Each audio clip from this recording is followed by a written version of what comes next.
Welcome to the county seat. I'm your host, Chad Booth. Today we are going to talk about water, which is an ongoing problem in Utah. We are in the semi-arid West, and what different communities are doing to try to steward water better. And we've come across a project in Iron County that we want to share with you about putting back water that you borrowed before with an aquifer recharge program.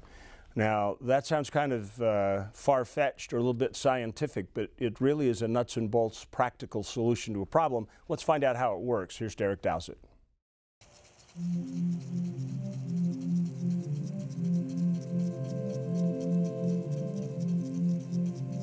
Southwestern Utah is sitting at just over 200% of average for their water year.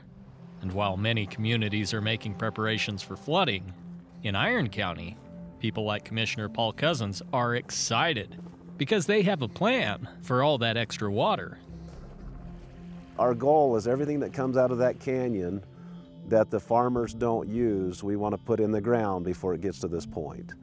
And we can bank that water and get credit for it for the deficit we have. The end of the line is Quichapa Lake. From there, all the water can do is sit until it evaporates because there are no flows out of the lake, and the bottom is hundreds of feet of non-permeable clay and silt. This particular diversion is the last-ditch effort to capture water and put it to beneficial use, creating a solution for nearby communities who need the water. Right now, there is a deficit. What we're doing in our bank account, our savings account here, is Mother Nature gives us 21,000 acre-feet of water, and we're using 28, and that's what we have used for the last several decades. So if you can imagine in your own bank account, if you're overdrafting or overusing 7,000 more acre-feet than what you're receiving, you're going to see the effects of that. And we are starting to see those effects where we're having to deepen our wells. It's cost us more money to draw water from deeper levels. Water quality in some areas is getting more poor as we're getting into older water and deeper water. People think of the aquifer as a great big bathtub underneath us, and it's really not. It's a series of lakes and streams and rivers and different stratas, and it's a very complex system. One of the problems with overmining your aquifer is that strata that holds your water, if you continue to draw that down, it will collapse and it will never hold the water again. And that can be an extreme problem because then you don't have the capacity to hold the water again when it does come back up. In order to open a savings account for water, you need to have some water to deposit.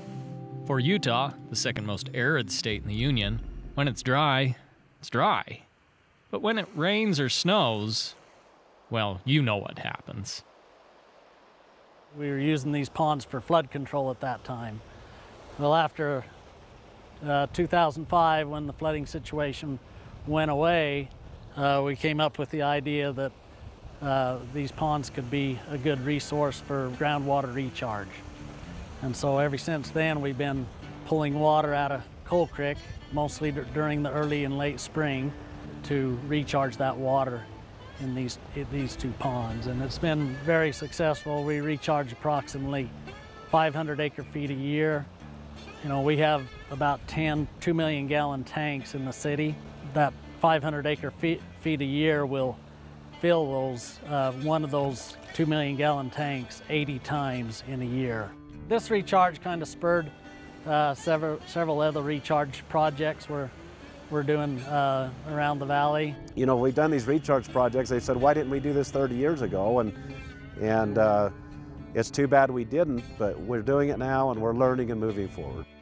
Chad, common sense tells us to save for a rainy day. But in Iron County, they're saving for a dry one. For the county seat, I'm Derek Dowsett. Thanks, Derek. We'll pick up the conversation with people I consider to be experts in this area on the county seat when we come back. In our world, the sun shines on high adventure, and new experiences are yours for the taking. And everything in you looking to play outside the box. Cedar City, It's time to play.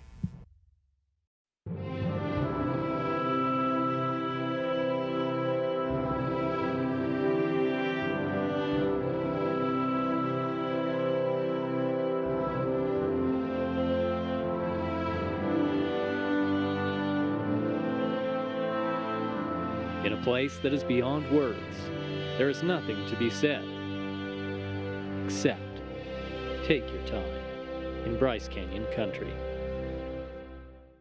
There's a little place on a Utah map where I was raised, where my heart's at, where the sagebrush grows wild and high, and the stars come out at night.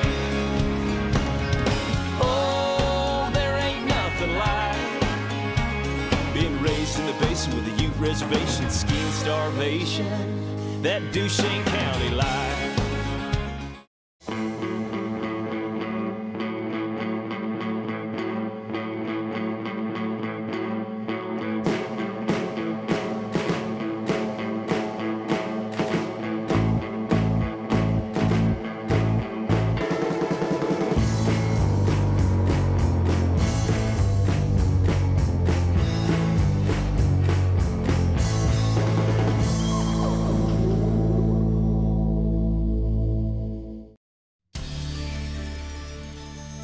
Welcome back to the county seat. We are talking about water or aquifer recharge projects. And in researching the program, I was surprised to find out there are as many as there are in the state. The first one I really heard much about was what Iron County's doing. So joining us for that discussion, Commissioner from Iron County, Paul Cousins, and the state engineer, Kent Jones, who's also the director of the Division of Water Rights. Gentlemen, thank you for coming to the show today. When did this all start?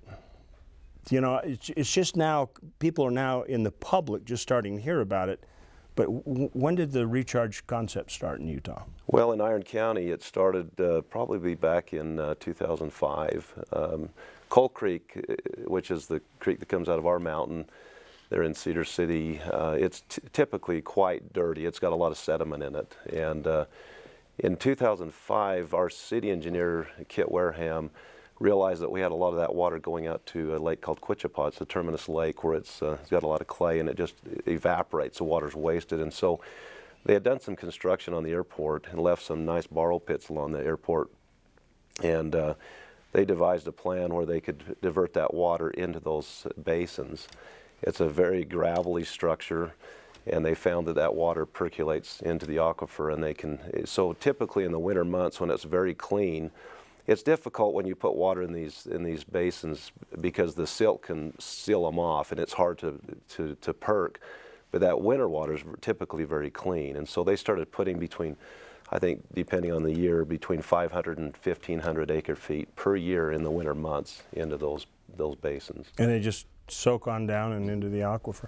You know, I would imagine there'd be some concern that if you're taking water that's coming out of a stream, I mean, there are beavers up there and there are dogs that might be there, and there are all kinds of things that might get into that water before it drops into. Isn't there concern about contaminating an aquifer?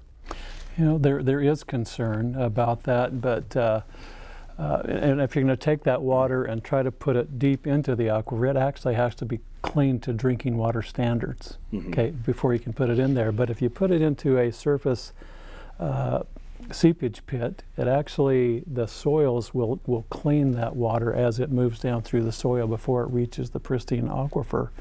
And so there's been a lot of success getting that water into the aquifer through that method. So they use old gravel pits, they use alluvial fan areas to fill that in. They have another process of vadose wells into a vadose zone they're just shallow, large diameter wells that they'll put those in to get into the gravel layers and the finer material layers that will actually filter that water. And they have to monitor those too to make sure we're not getting contamination, but it seems to work very effectively. So how long has Iron County been running a deficit on their water rights, so to speak? I don't know, Ken, a long time. I mean, it's maybe you can address that. Yeah, the state engineer's responsibility is to regulate water use in the state, to make sure that rights of others aren't being impaired. And we have a lot of surface streams that we regulate. We have river commissioners on that pull head gates and shut head gates when we're running out of water. Groundwater gets a little more complicated because it's hard to shut a head gate off, and the water, one well might affect another well and it might not affect one. And so there's some different things that go on there. But the legislature in 2006 actually came back and gave us some instructions. They want us to be able to regulate groundwater withdrawals to make sure that we protect the rights of others. Now in Cedar City, the state engineer has approved a lot of water rights. Paul talked about a 21,000 safe yield, 21,000 acre feet of safe yield coming into the basin.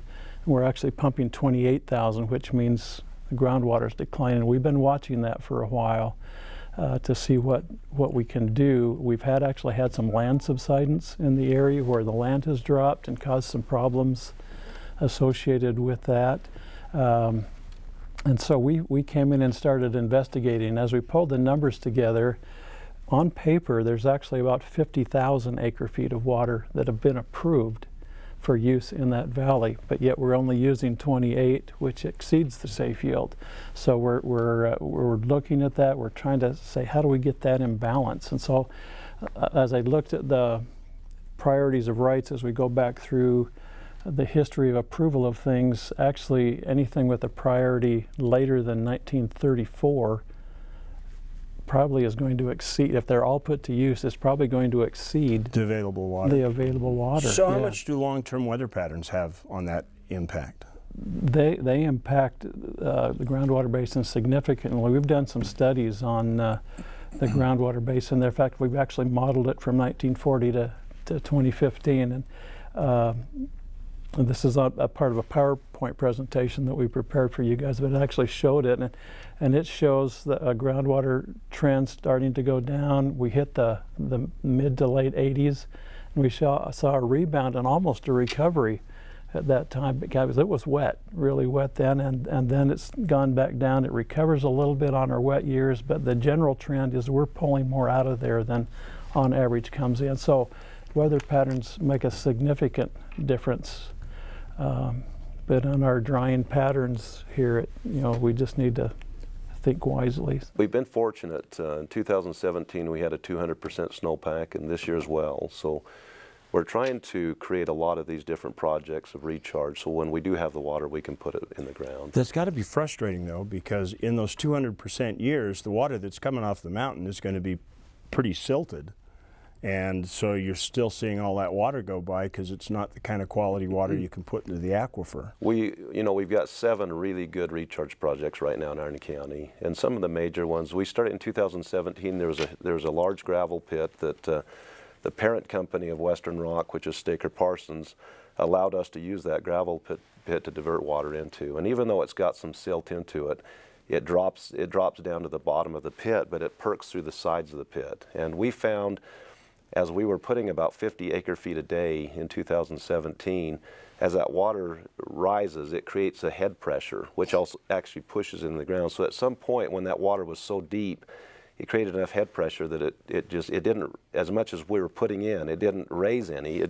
You could tell it was just going right in the ground. And so even though we do have some silt problems, we've still had great success. One of our really successful projects we've done is out at Quichapa, where we've taken and diverted the water. But once it gets to Quichapa, it's over. Quichapa being? It's a terminus lake. It's got a clay layer.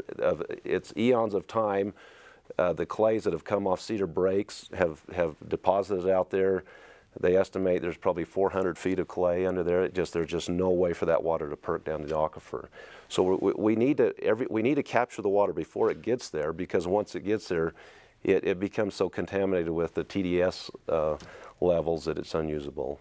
And it really just evaporates. Once it's into the lake, it's lost through evaporation. Well, we got to take a break. I'm going too far into questions because I'm too far enthralled with this. We'll be right back with the county seat. Hold on.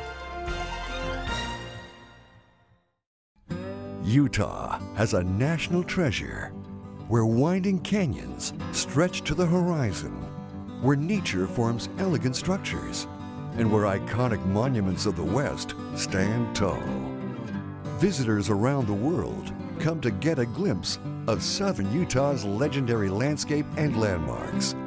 Join them and explore San Juan County, Utah's canyon country. All the traveling that I've done over the world, I'd still rate this locale as being one of the best. This is some of the most scenic country out there. And part of the appeal for Kanab is it's a small town. It's beautiful. People are very friendly. It's just been awe-inspiring.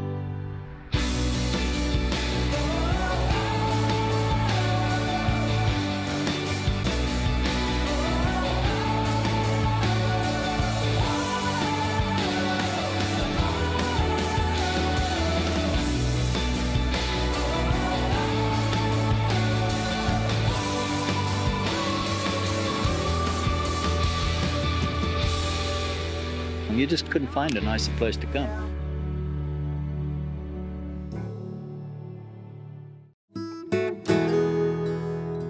Yeah, we're folks bound by traditions. Whether it's holiday time or vacation time, make sure that one of your traditions is a stop at the Creamery in Beaver, Utah. Delicious cheese direct from the factory, ice cream, tasty treats, crafts, and gifts of all kinds. And it's the perfect place to get a bowl of creamy mac and cheese. Start your new tradition the next time you're headed our way. The Creamery in Beaver, Utah. Farm, meet table.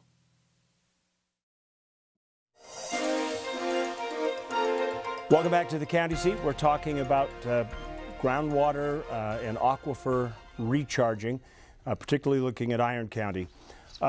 There does come a question. Water is fairly well appropriated across the state, and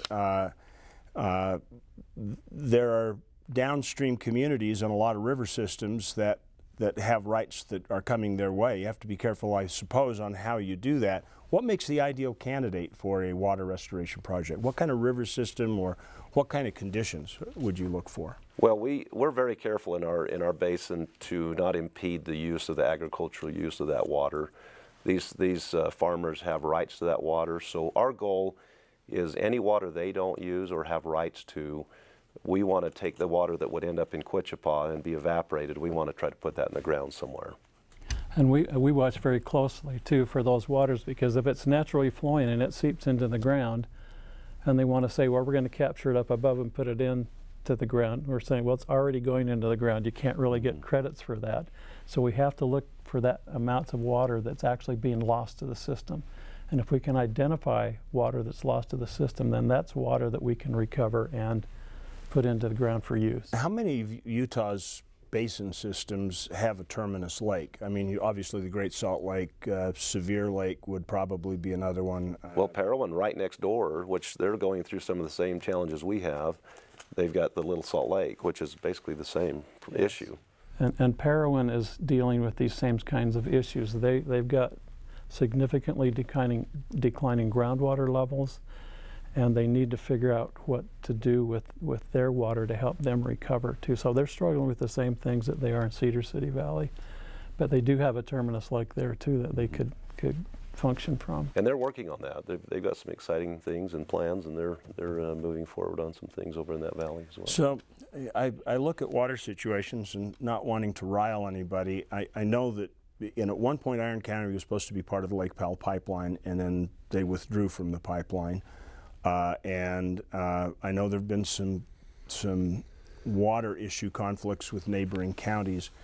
Do you see this as part of a solution to make sure all those things are settled? Absolutely. The water recharge and the conservation elements of a threefold plan to solve this problem, that's the low-hanging fruit, right? We need to do everything we can with recharge and conservation to try to delay the requirement to import water from other valleys. Well, that raises a very good point. I think we should get our last break out of the way and come back. I'd like to talk about conservation and other things that communities can do. We'll be right back on the county seat.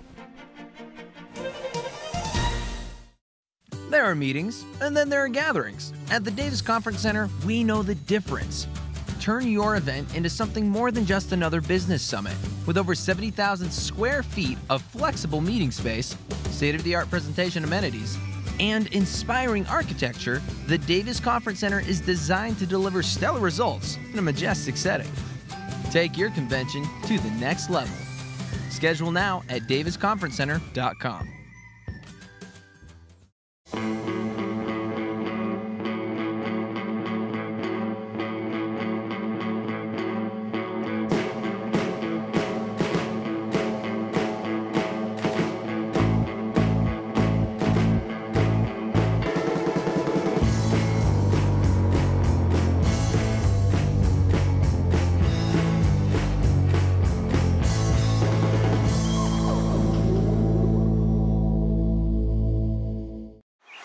Mountains to explore.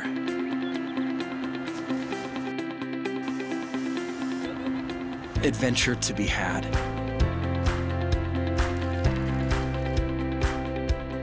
A town to fall in love with. Yes, all that in Park City, Utah. Start your adventure at visitparkcity.com. Utah has a national treasure where winding canyons stretch to the horizon, where nature forms elegant structures, and where iconic monuments of the West stand tall. Visitors around the world come to get a glimpse of southern Utah's legendary landscape and landmarks. Join them and explore San Juan County, Utah's canyon country. Welcome back to the County Seat, a conversation about water, aquifer recharging and water conservation. And I think this is the place where maybe we'll try and turn. This is a very good project, but I think it only accounts for half the problem, because as you do the math, if you can only take that extra water, because most of it's already allocated, you're not going to have a seismic moving of the needle on water projects. So what are some of the other things that communities need to do to plan for the future? Well, one thing we've done in Iron County is our agriculture is a huge element and heritage, part of our heritage in Iron County. And so we're trying to create programs where we can make them more efficient with the water they do have. They've gone to a low elevation spray application system where they take these pivots where they water their alfalfa, and they drop those heads down closer to the ground and use more of a bubbler action, so it's not affected by the wind and the evaporation. And it does two things. It gets it closer to the ground, and it applies that water under the canopy of the alfalfa, and so it doesn't evaporate as fast, and they actually get better crops. And so where the ag folks are using about 80% of the water in these valleys, if they can conserve or be more efficient 10 or 20%, that makes a big difference in our aquifer. God, you'd think that the heads, as the alfalfa grows, would get, the pivot would get stuck or something. I mean, it works its way through just fine. Yeah, I mean, there are some other things too that even with communities that we need to be aware that we are living in an arid environment, and we're used to big lawns and big gardens and everything, and we just need to be sensitive to the fact that we don't have a lot of water available to us, and we need to use conservation measures to be realistic with the amount of water we're going to have. And for looking at the number of people that are going to be coming into the state, there's some real concern that this limited resource isn't going to stretch as far as people are expecting it to. Yeah, you can always build another power plant, but not another well, I suppose. Yeah. So what are your plans going forward? Is there more water in Iron County to capture and put back into aquifers?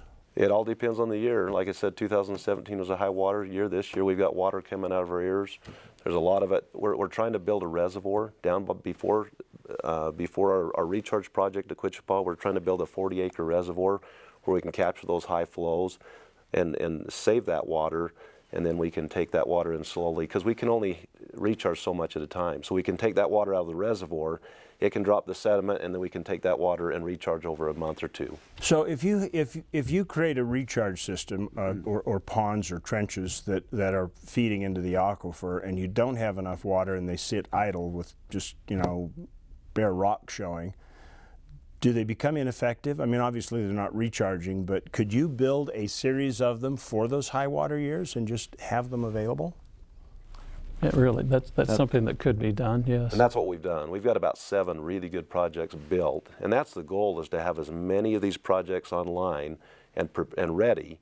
So, like 2017, the Western Rock project, we had the pipe laid, we had everything ready, so when we do get the water, we just basically open the gates and away we go. We're recharging. So that's the goal we have, is to have many of those projects ready. And one of the difficult things, again, to keep in mind is that some of that water that would have come off naturally got into the aquifer itself. As it goes through the stream, it seeps in. And so we have to be careful not to give credits for reuse of water that's already going into the ground. So if we're saving additional water and putting it in, so we need to have really accurate measurements on what's happening, and we've talked to these guys and they've been really good about doing that. So, is science at a point where it can do that kind of accurate measure? I mean, when I think of an aquifer, how do you figure out how much of the aquifer is depleted? So we've worked with the state with data loggers. We're actually measuring every location where we're putting water. And we're installing SCADA technology where we can, in real time, pull up your smartphone and tell what's going in the ground right then.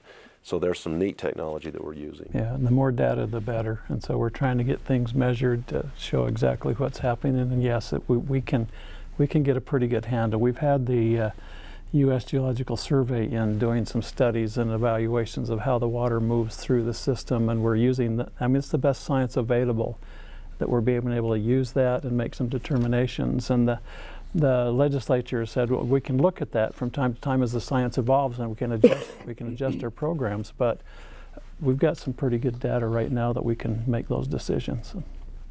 Well, gentlemen, thank you so much for taking the time to join us. Appreciate particularly your drive all the way from beautiful Cedar City up here to Salt Lake for this. And this is a really important issue, folks, and this would be one that I would share with your friends. You know, you can change the kind of grass you have in your lawn, you can change the kind of landscaping you have, you can do things, and every single household helps, and it genuinely helps not only in the basin you're in, it helps across the state as we try to distribute water better. I mean, obviously, if Salt Lake could cut its water use by 40%, we wouldn't rely so much on Central Utah Water Project water. We could put it in other places to other applications.